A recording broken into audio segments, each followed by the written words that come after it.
Next point देखेंगे जरा मेरे साथ, नाम क्या है, लिमिटेशन। हाँ बेटा, अकाउंटिंग में भी कुछ लिमिटेशंस हैं और जितनी चीजें हम पढ़ रहे हैं ना, ये सारी चीजें डबल एंट्री के लिए भी काम आने वाली है। तो ध्यान से पढ़ेंगे मेरे साथ। पहली बात, accounting is not fully exact. बड़ी अजीब सी बात बोली गई कि अकाउंटिंग एग्जैक्ट नहीं होता। क्यों नहीं होता? क्योंकि हमको अकाउंटिंग में कुछ पॉलिसीज, कुछ एस्टिमेट अपनाने पड़ते हैं। हो सकता है मैंने जो पॉलिसी, मैंने जो एस्टिमेट अपनाया, बाजू वाले बिजनेस वाला उस पॉलिसी, उस एस्टिमेट को अपनाता नहीं है। एक छोटा सा एग्जांपल लेंगे, डेप्रिसिएशन। डेप्रिसिएशन क्या होता है? डेप्रिसिएशन मतलब किसी भी एसेट्स की वैल्यू में गिरावट आना, किसी भी एसेट्स की वैल्यू गिर जाना। अब कोई मुझे बता सकता है क्या कि एग्जैक्टली कोई भी एसेट्स कितनी रुपीस की वैल्यू से डाउन हुआ है? नहीं बता सकते। हो सकता है कोई बोले 10,000, कोई बोले 50,000, कुछ भी हो सकता है। तो हमको वहां पे ना एक एस्टिमेट लेना पड़ता है। दैट इज वाई हर जगह अकाउंट एग्जैक्ट नहीं हो पाता। इज दैट क्लियर बेटा? और दूसरा प्रॉब्लम क्या है अकाउंटिंग के साथ, देखो जरा स्क्रीन पे। दूसरा प्रॉब्लम यह है कि हमको अकाउंट रियलाइजेबल वैल्यू एग्जैक्टली नहीं बता सकता। क्यों नहीं बता सकता मेरे बच्चे? अकाउंटिंग का एक लिमिटेशन ये भी है कि आपको जितने रुपए आपने खर्च किए बस उतने पे ही रिकॉर्डिंग करनी है। जितने रुपए खर्च किए बस उतने रुपए पे ही रिकॉर्डिंग है। बाद में इसको समझेंगे, इसका नाम कॉस्ट कॉन्सेप्ट है, बाद में और डिटेल में समझेंगे। अब इतना समझ लो कि जितना रुपए खर्च करोगे, जितना तुम्हारे जेब से जाएगा, बस उतना ही आपके अकाउंट्स में आ सकता है, भले ही उस चीज की वैल्यू कितनी भी क्यों ना हो। फॉर एग्जाम्पल, मैंने 10,000 में ना एक फर्नीचर परचेज किया, बरोबर। मान लो उसकी वैल्यू आज की डेट पे 12,000 हो गई है। आज की डेट पे 3 साल पहले खरीदा था, आज की डेट पे उसकी वैल्यू कितनी हो गई है? 12,000 रुपए। तो 2,000 रुपए बढ़ चुके हैं 3 साल के अंदर। लेकिन मैं उसको कितने रुपए पे रिकॉर्ड करूंगा? केवल 10,000। प्रॉब्लम किस बात का है? अकाउंटिंग में कॉस्ट कॉन्सेप्ट बोलता है जितना कितना खर्च किए हो 10,000, तो 10,000 ही रिकॉर्ड करोगे, 12,000 नहीं कर सकते। सर क्यों नहीं कर सकते? कॉस्ट कॉन्सेप्ट रोकता है, बोलता है कि नहीं, 12,000 रियलाइजेबल वैल्यू पे आपको इसको रिकॉर्ड नहीं करना है। एक और प्रॉब्लम है हमारे अकाउंटिंग के साथ, अकाउंटिंग इग्नोर्स क्वालिटेटिव वैल्यूज। एक बात बताइए, आपका बिजनेस केवल पैसे से चलता है या आपके बिजनेस में कुछ क्वालिटेटिव चीजें हैं? अच्छा मैनेजमेंट, हाँ, अच्छी सर्विस, अच्छे एम्प्लॉय, अच्छा वर्क एनवायरनमेंट, ये सारी चीजें भी आपके बिजनेस को ग्रो करने के काम आती है ना? बात समझ में आ रही है? केवल पैसा फेंक देने से बिजनेस नहीं चलता, इन सारी चीजों को भी आपको इंक्लूड करना होगा। लेकिन बेटा एक प्रॉब्लम है कि हम अकाउंटिंग में इन चीजों को रिकॉर्ड कर ही नहीं पाते। अकाउंटिंग इन चीजों को रिकॉर्ड कर ही नहीं पाते। क्यों नहीं कर पाते? क्योंकि ये कौन सी चीजें हैं? नॉन मॉनेटरी चीजें हैं। और मैंने पहले ही समझाया आपको कि जो चीजें नॉन मॉनेटरी है, और उसी टाइम बोला था ये अच्छी बात भी है और ये बुरी बात भी है कि नॉन मॉनेटरी चीजों को हम रिकॉर्ड नहीं करते, और इस वजह से हमारे अकाउंटिंग में क्वालिटेटिव वैल्यूज को इग्नोर कर दिया जाता है। फाइनली एक और लिमिटेशन पढ़ेंगे, समझेंगे, नाम है उसका window dressing. Sir what is window dressing? Window dressing का मतलब होता है बेटा अपनी चीजों को अपने हिसाब से प्रेजेंट करना। अपनी चीजों को अपने हिसाब से प्रेजेंट करना। बात समझ में आ रही है? नहीं आए? एक छोटा सा एग्जांपल आप नोटिस करना, आपके घर में जब गेस्ट आते हैं तो मम्मी ना घर के सारे अच्छे बर्तन निकालते हैं, उनको खाना सर्व करने के लिए, उनका वेलकम करने के लिए पैसे ढेर सारे खर्च किए जाते हैं। मान लो दूसरे दिन इनकम टैक्स ऑफिसर आपके घर आ गया, क्या लगता है उसको आप अपनी अच्छी फाइनेंशियल पोजीशन शो करोगे या अपनी फाइनेंशियल पोजीशन को छुपाने की कोशिश करोगे? आप ट्राई करोगे कि ज्यादा अच्छा financial position income tax officer को पता ना चल जाए। अदरवाइज क्या होगा, 4 दिन बाद इनकम टैक्स की टीम आएगी तुम्हारे घर और रेड मारेगी, बोलेंगे भाई इस हफ्ते तो काफी रईस है, इनकम टैक्स देते नहीं है, तो क्यों नहीं इस पर रेड मारा जाए। तो हम क्या करते हैं, सिचुएशन के हिसाब से अपने आप को रिप्रेजेंट करते हैं। तो बिजनेस भी बिजनेस भी सेल करना है या किसी ट्रांजैक्शन में इन्वॉल्व होना है तो अपने हिसाब से वो अपने आप को रिप्रेजेंट करती है। तो विंडो ड्रेसिंग का मतलब क्या हुआ? Any manipulation in accounts to represent ourselves in desired manner. कोई भी अकाउंट में हेरा फेरी करना ताकि हम अपने हिसाब से अपने आप को रिप्रेजेंट कर पाए, और अकाउंटिंग में ये चीज पॉसिबल है। सर कैसे? ये तो धोखाधड़ी है। धोखाधड़ी है बट अकाउंटिंग में ये काफी ज्यादा यूज किया जाता है बेटा। बात समझ में आ रही है? तो विंडो ड्रेसिंग क्यों हो पाता है, क्यों पॉसिबल है? क्योंकि अकाउंटिंग का काम कौन करता है? नेचुरली होता है या हम खुद करते हैं?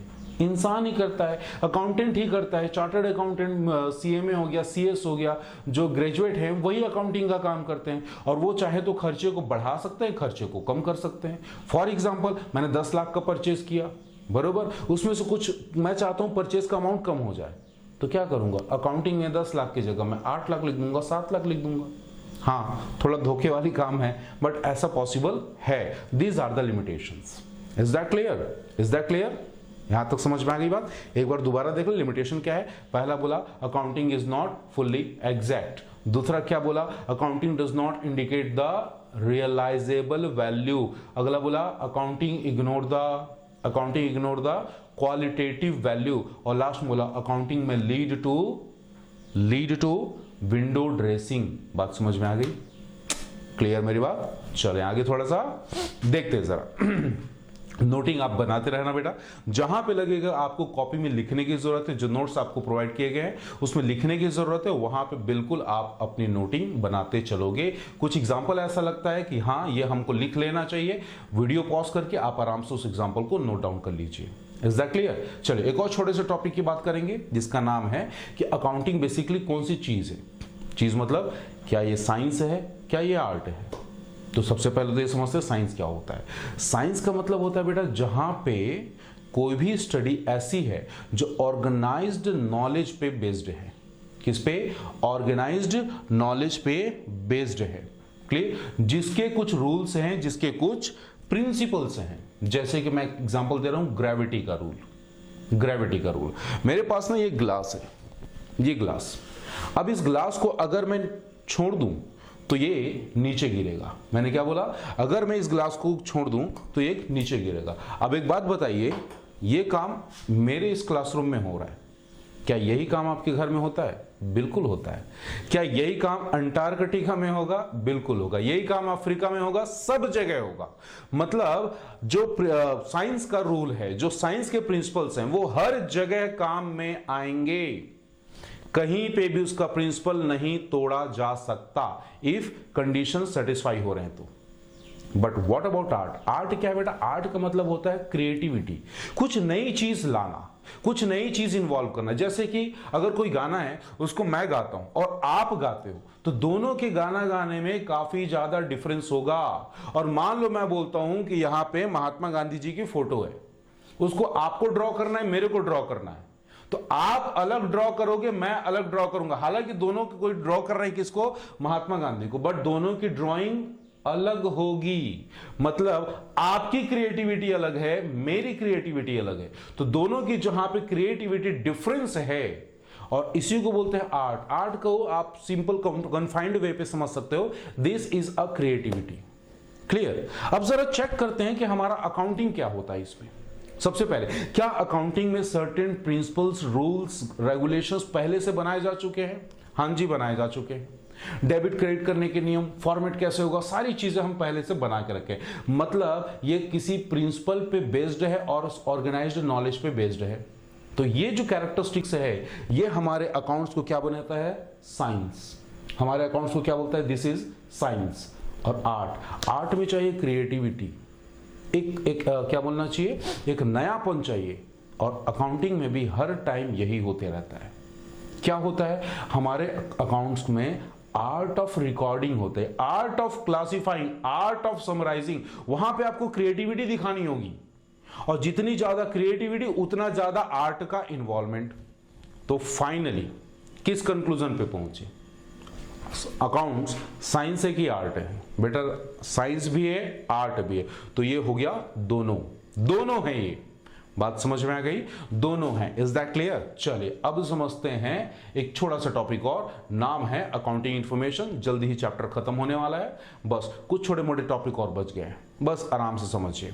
हमने बोला अकाउंटिंग इंफॉर्मेशन क्या होता है, याद करो मैंने बोला था I am recording class sum and com, ये सारी बातें बोली थी। ये क्या थे? अकाउंटिंग का प्रोसेस था, फीचर था, कैरेक्टरिस्टिक्स था, बरोबर। तो ये सारी चीजें करके हमारे हाथ में फाइनली आता क्या है? इस सारी चीजें करने के बाद जो हमारे फाइनली हाथ में आया, उसी को हम बोलते हैं अकाउंटिंग इंफॉर्मेशन। बात समझ में आ गई? डेफिनेशन रीड कर लीजिए, डेफिनेशन यहां से रीड कर लीजिए, मीनिंग और उसके डिस्क्रिप्शन को यहां से रीड कर लीजिए। Is that clear? अब मेरी बात को ध्यान से समझना। सारी चीजें करने के बाद मेरे हाथ में क्या आता है? 3 कैटेगरी की, मेजरली वैसे तो ढेर सारी इंफॉर्मेशन मिलती है, बट 3 कैटेगरी की जो इंफॉर्मेशन होती है हम उसको कवर करेंगे। सबसे पहला इंफॉर्मेशन होता है प्रॉफिट या सरप्लस से रिलेटेड। किससे रिलेटेड? प्रॉफिट या सरप्लस। दूसरा कैश फ्लो से रिलेटेड, और तीसरा इंफॉर्मेशन होता है हमारे फाइनेंशियल पोजीशन से रिलेटेड। सर प्रॉफिट लॉस या सरप्लस से रिलेटेड इंफॉर्मेशन कहां मिलेगी? सोच के बताओ, हम डिस्कस कर चुके हैं पहले। प्रॉफिट लॉस का पता कहां चलेगा? प्रॉफिट एंड लॉस अकाउंट में, प्रॉफिट एंड लॉस अकाउंट में। दूसरा कैश फ्लो मतलब पैसे का कैश का आना, कैश का जाना, कैश का इनफ्लो, कैश का आउटफ्लो, इसको हम बोलेंगे कैश फ्लो स्टेटमेंट। अरे बाबा, मुझे प्रॉफिट के साथ ये भी तो जानना है ना कि मेरे बिजनेस में आज के डेट पे पैसा कितना है, अमाउंट कितना है, कैश कितना पड़ा है। तो उस चीज को जानने के लिए हम एक स्टेटमेंट बनाते हैं जिसका नाम रखते हैं कैश फ्लो स्टेटमेंट। और उस कैश फ्लो स्टेटमेंट से मुझे कैश के पोजीशन के बारे में जानकारी मिलती है। और फाइनली मुझे अपनी हैसियत जाननी है, फाइनेंशियल पोजीशन जानना है। याद दिलाओ बेटा, पढ़ा चुका हूं, बता चुका हूं क्या बनाते हैं। फाइनेंशियल पोजीशन जानने के लिए हमको क्या बनाना होगा? हमको बनाना होगा बैलेंस शीट। क्या बनाना होगा? Balance sheet. बात समझ में आ गई? तो ये 3 कैटेगरी के हमारे पास अकाउंटिंग इंफॉर्मेशन होते हैं। पहला क्या बोला? प्रॉफिट एंड लॉस अकाउंट, दूसरा कैश फ्लो, तीसरा बैलेंस शीट। बरोबर। अच्छा, जब हम इन इंफॉर्मेशन को जनरेट कर रहे हैं, जब इन इंफॉर्मेशन को प्रोसेस में ला रहे हैं, तो हमको किन किन बातों का ध्यान रखना चाहिए? पहली बात, रिलायबल होने चाहिए। रिलायबल का हिंदी मतलब क्या होता है? भरोसेमंद होने चाहिए। मतलब आपके अकाउंटिंग इंफॉर्मेशन यूं ही कहीं नहीं से जनरेट नहीं होने चाहिए। एक प्रॉपर सोर्स से, प्रॉपर सिस्टम से, प्रॉपर मैनर पे जनरेटेड होने चाहिए, ताकि वो कैसे हो? रिलायबल हो। सेकेंड, रेलेवेंट हो। रेलेवेंट का मतलब क्या होता है? इंपॉर्टेंट होना, महत्वपूर्ण होना। तो रेलेवेंट कैसे होगा? अगर आपने जो चीजें आपके लिए रेलेवेंट हैं, मतलब जिन चीजों से आपके फाइनेंशियल पोजीशन में चेंजेस नजर आ रहे हैं, उनको इंक्लूड किया है और उन चीजों को एक्सक्लूड कर दिया जो हमारे लिए इररेलेवेंट है, तो ऐसे इंफॉर्मेशन को मैं रेलेवेंट बोलूंगा। बात समझ में आ रही है? नेक्स्ट पॉइंट देखेंगे जरा, अंडरस्टैंडेबल होना चाहिए। अकाउंटिंग इंफॉर्मेशन जनरेट कर लिया, सब चीज कर लिया, भाई साहब कैसे होने चाहिए इसको? अंडरस्टैंडेबल, समझने लायक। आपने कहीं से कुछ भी करके दे दिया मुझे, तो इंफॉर्मेशन किस काम का? जब हम इंफॉर्मेशन को कम्युनिकेट करते हैं तो हम एक प्रॉपर मैनर यूज करते हैं बेटा। हंसते हुए किसी की डेथ की खबर तो नहीं सुनाएंगे, बात समझ में आ रही है? हाँ, रोते हुए कोई खुशी की खबर तो नहीं सुनाएंगे। तो इंफॉर्मेशन को कम्युनिकेट करने का भी एक प्रॉपर मैनर होता है, और वही मैनर हमको किस चीज में हेल्प करता है? चीजों को अंडरस्टैंड करने में, चीजों को अंडरस्टैंड करने में। तो आपकी अकाउंटिंग इंफॉर्मेशन भी कैसे होने चाहिए? अंडरस्टैंडेबल होने चाहिए। कैसे? अंडरस्टैंडेबल। लास्ट पॉइंट पढ़ेंगे बेटा, कंपैरेबल होना चाहिए। अब ऐसा है कि सामने वाला अकाउंटिंग और मेरी वाली अकाउंटिंग, मतलब सामने जो बिजनेस चला रहा है उसकी अकाउंटिंग और मेरी अकाउंटिंग, दोनों में कंपैरिजन होगा। दोनों में क्या होगा? कंपैरिजन होगा। तो बेटा एक चीज बताओ, अगर उसके सोर्स, अगर उसका रिकॉर्ड, अगर उसका सारा टेक्निक मेरे अकाउंटिंग से डिफरेंट है, जरा बताओ कंपैरिजन पॉसिबल है? अगर मैं बोलूं आपका और मेरा कंपैरिजन, क्या ये कंपैरिजन फेयर है? बिल्कुल नहीं है बेटा, बिल्कुल नहीं है।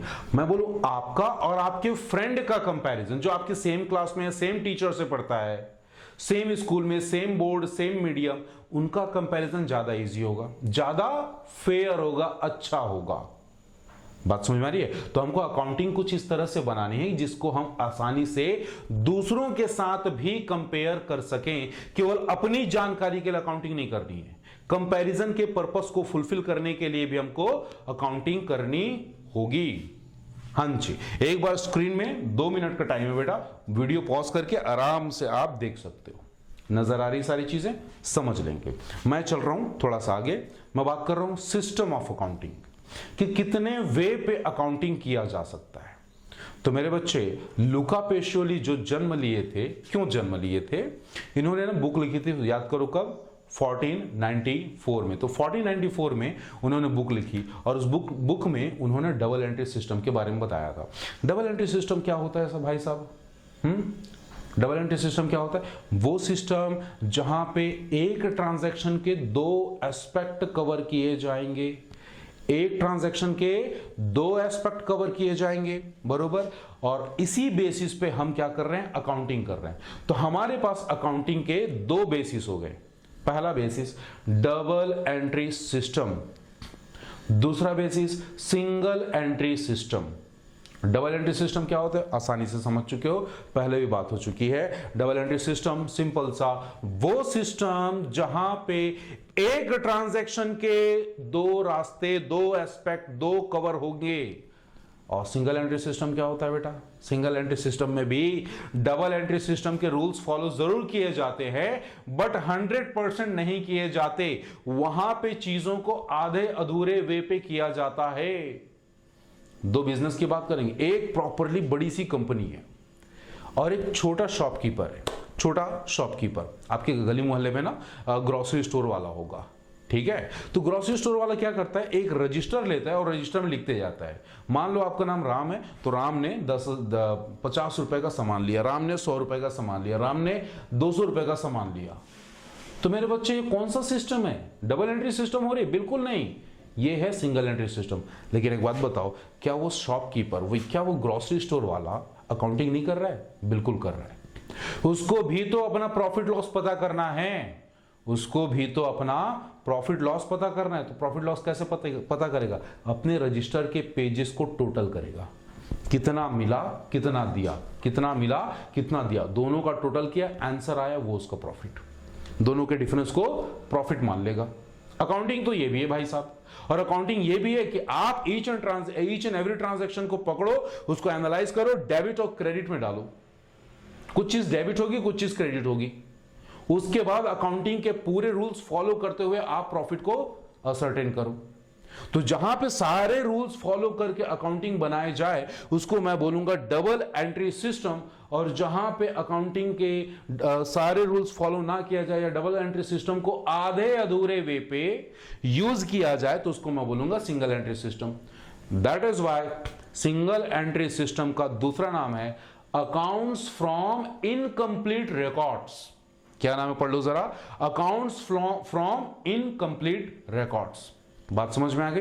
अब मैं आपसे पूछता हूं, दोनों मेथड में आप किसको चूज करना पसंद करोगे? आपके लिए ज्यादा अच्छा, ज्यादा सुटेबल कौन सा नजर आ रहा है?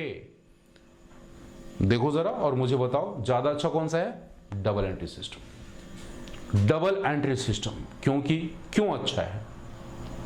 तो एक काम करते हैं, डबल एंट्री सिस्टम के ना एडवांटेज पढ़ लेते हैं, धीरे से आपको सारी बातें समझ में आ जाएंगी कि क्यों मैं ऐसा बोल रहा हूं double entry system is more suitable. Single entry system एक हद तक ठीक है, जब आपकी छोटी सी शॉप है, महीने में 10-15 हजार का आप बिजनेस कर रहे हो, तो आपको डबल एंट्री सिस्टम फॉलो करने की जरूरत नहीं, जहां पे आप मैनुअली सारी चीजें कर सकते हो, आप खुद से रिकॉर्ड मेंटेन कर सकते हो, रजिस्टर में लिख के काम चला सकते हो। लेकिन जब बिजनेस ग्रो होगा, बड़ा होगा, तो डेफिनेटली आपको कहां जाना होगा? डबल एंट्री सिस्टम में। या इसको ऐसे भी समझ सकते हो कि सिंगल एंट्री सिस्टम छोटे माइक्रो लेवल पे जो बिजनेस चलाते हैं उनके लिए ठीक है, सुटेबल नहीं बोल रहा हूं, उनके लिए ठीक है, वो काम चला सकते हैं, लेकिन कहीं ना कहीं उनको डबल एंट्री सिस्टम पे जंप करना पड़ेगा। Is that clear? पहले समझ लेते हैं कि भाई डबल एंट्री सिस्टम इतना फेवरेट क्यों, इतना अच्छा क्यों। सबसे पहले साइंटिफिक सिस्टम है। कैसा है? साइंटिफिक। सर साइंटिफिक क्यों है? साइंटिफिक क्यों है? साइंटिफिक मतलब क्या होता है बेटा? जो certain principle, rules, regulation, guidelines पे बेस्ड होते हैं उसको हम साइंटिफिक बोलते हैं। और डबल एंट्री सिस्टम में डेबिट क्रेडिट के रूल्स, गाइडलाइंस, सारी चीजें फॉलो की जाती है, उसकी जो प्रिंसिपल्स हैं उसको फॉलो किया जाता है, दैट इज व्हाई वो साइंटिफिक है। दूसरा point, complete record of transaction. एक ट्रांजैक्शन हो रहा है, जैसे कि मैंने आपसे मोबाइल परचेज किया, आपको पैसा दिया, मोबाइल परचेज किया, पैसा दिया, तो मैं मोबाइल को भी रिकॉर्ड करूंगा और जो पैसे दिए हैं उसको भी रिकॉर्ड करूंगा। इसका मतलब एक ट्रांजैक्शन के दोनों पहलू को मैंने कवर कर लिया। एक ट्रांजैक्शन के दोनों पहलू, मोबाइल का आना, पैसे का जाना, दोनों को प्रॉपरली मैंने कवर कर लिया। तो ये ट्रांजैक्शन कैसा है? कंप्लीट है। तीसरा फायदा क्या है? एक्यूरेसी ऑफ अकाउंट, आसानी से चेक कर सकते हो। जैसे कि मान लो मैंने साल में 10 मोबाइल खरीदा, एक मोबाइल का प्राइस था 10,000, तो कितने रुपए का मोबाइल खरीद लिया? 1 लाख। बोलो हाँ है ना? अब 10 मोबाइल मुझे नजर आ रहे हैं और जेब से जा चुके हैं 1 लाख रुपए, तो यहां पे क्रॉस चेक करना बहुत इजी है। 1 लाख का मोबाइल है, 1 लाख रुपए चला गया, 1 लाख का मोबाइल आया, 1 लाख रुपए चले गए। अगर मोबाइल आता है 9 मोबाइल्स आते हैं मेरे पास और जाते हैं 1 लाख रुपए, तो यहां पे तो फ्रॉड हो रहा है। कैसे? 1 लाख रुपए पे किया है 10 मोबाइल के लिए, मिला कितना? 9 मोबाइल। तो एक मोबाइल के बारे में हम यहां पे डिसीजन ले सकते हैं कि भाई एक मोबाइल के साथ पंगा, लफड़ा, प्रॉब्लम क्या हुआ। बात समझ में आ रही बड़ो? हाँ या ना?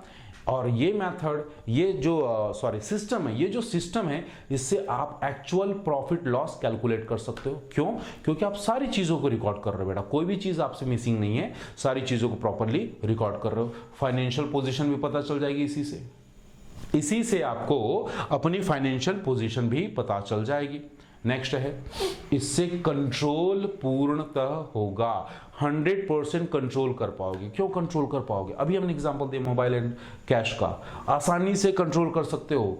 हाँ, कैसे कंट्रोल होगा? चेक करो, जितना पैसा गया क्या उतने की चीजें आई हैं, या जितने का आपने लायबिलिटी क्रिएट किया क्या उतने की चीजें आई हैं, क्या उतने का एसेट्स, उतने का स्टॉक, उतने का गुड्स आपने खरीदा है। तो आसानी से दोनों साइड से आप उनको आसानी से कंपेयर कर सकते हो और कंट्रोल कर सकते हो, पता कर सकते हो कि प्रॉब्लम कहां पे है। बात समझ में आ गई? और फाइनली इसका एक और फायदा यह है कि कंपैरेटिव स्टडी इजी हो जाता है। कंपैरेटिव स्टडी इजी हो जाता है। वही एग्जांपल लूंगा मैं, बाजू वाला बिजनेस, मेरा बिजनेस, दोनों के बिजनेस में हमको कंपैरिजन करना, वो भी बिजनेस कर रहा है, मैं भी कर रहा हूं, तो उसने अगर डबल एंट्री सिस्टम से अकाउंटिंग बनाया, मैंने भी डबल एंट्री सिस्टम से अकाउंटिंग बनाया, तो दोनों का कंपैरिजन काफी इजी होगा।